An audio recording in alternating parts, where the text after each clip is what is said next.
Ranthambore wakes slowly, before the jeeps, before the chatter, just wind, birds, and a forest deciding what kind of day it will allow. You pass through the entrance, and it feels like a threshold, not a gate, because what begins here isn't a spectacle. It's a boundary where wilderness and human life press up against each other every day.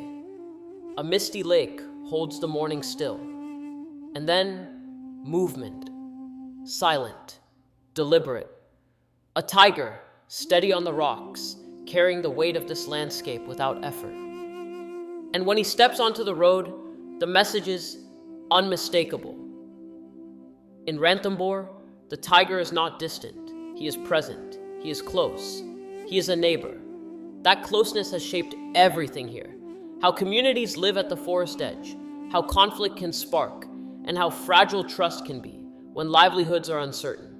Fateh Singh has spent decades working in this exact space, where conservation succeeds or fails, not in headlines, but in daily choices made by real people. This film follows that on-the-ground reality. Tiger Watch protecting the reserve and responding at the margins, and Donkcraft building an alternative path through skills and dignity.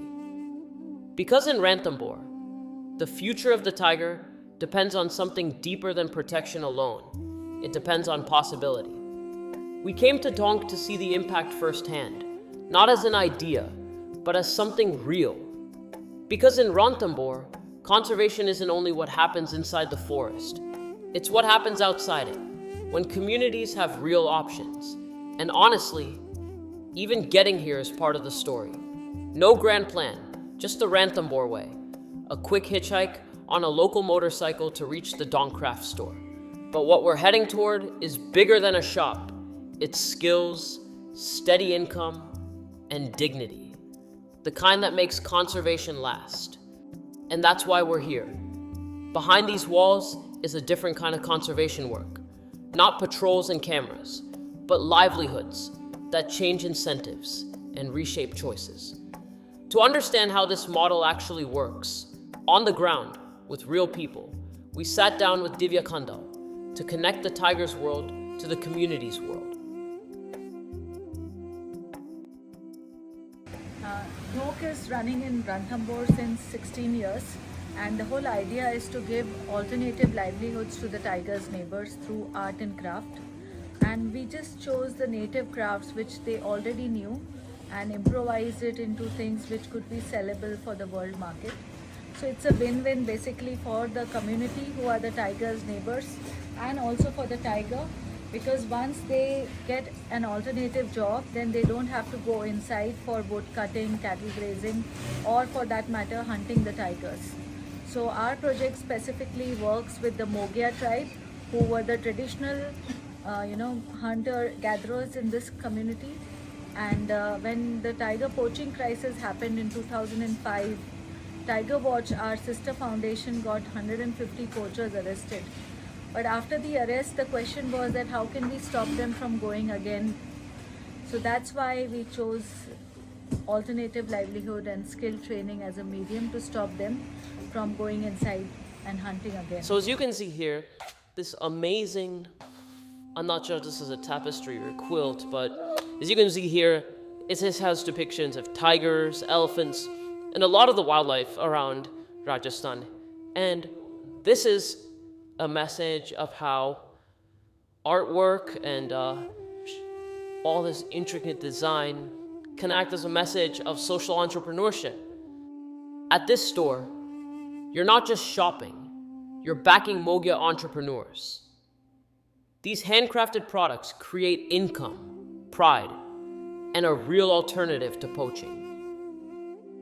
Let us now see how this innovative social entrepreneurial model is helping the livelihoods of the Mogia people, and how this impacted their relationship with the tiger. आपके जीवन में आपका रोजगार जो है उसको धूप ने सुधारा है, संवारा है? यस। कैसे? आप क्या सोचते हैं? आपके क्या ओपिनियन है टाइगर के लिए? आपको ठीक लगता है? आपको मुश्किल लगती है? अच्छा लगता है ना, टाइगर से तो हमारे यहाँ पर गेस्ट आते हैं जंगल भी नहीं काटते हैं गांव के लोग। और वरना टाइगर नहीं हो तो फिर जंगल में जो गांव की लेडीज है ना जंगल कटिंग कर देगी, फिर वो टाइगर कैसा रहेगा वहाँ पे, नहीं रह पाएगा ना।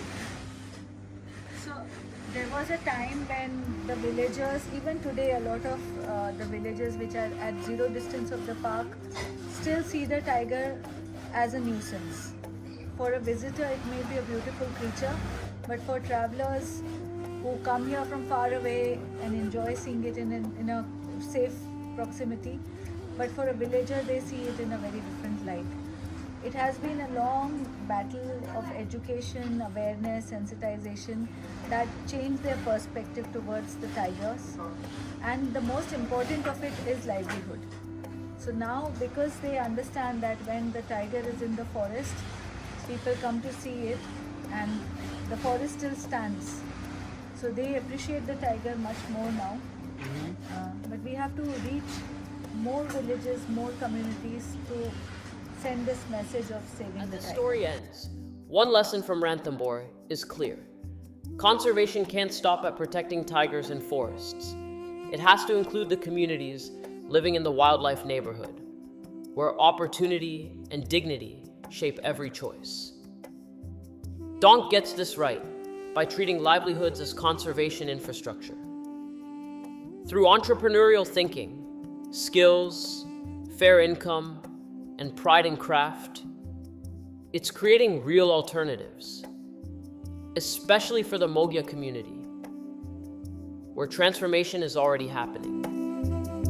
After my trip, I reconnected with Mrs. Divya Kandal on Zoom to learn what sparked Donk and how this don't kill, upskill model is changing lives. If you want the deeper story, watch the full webinar in the Echoes of the Wild playlist. Because when communities thrive, wildlife has a future.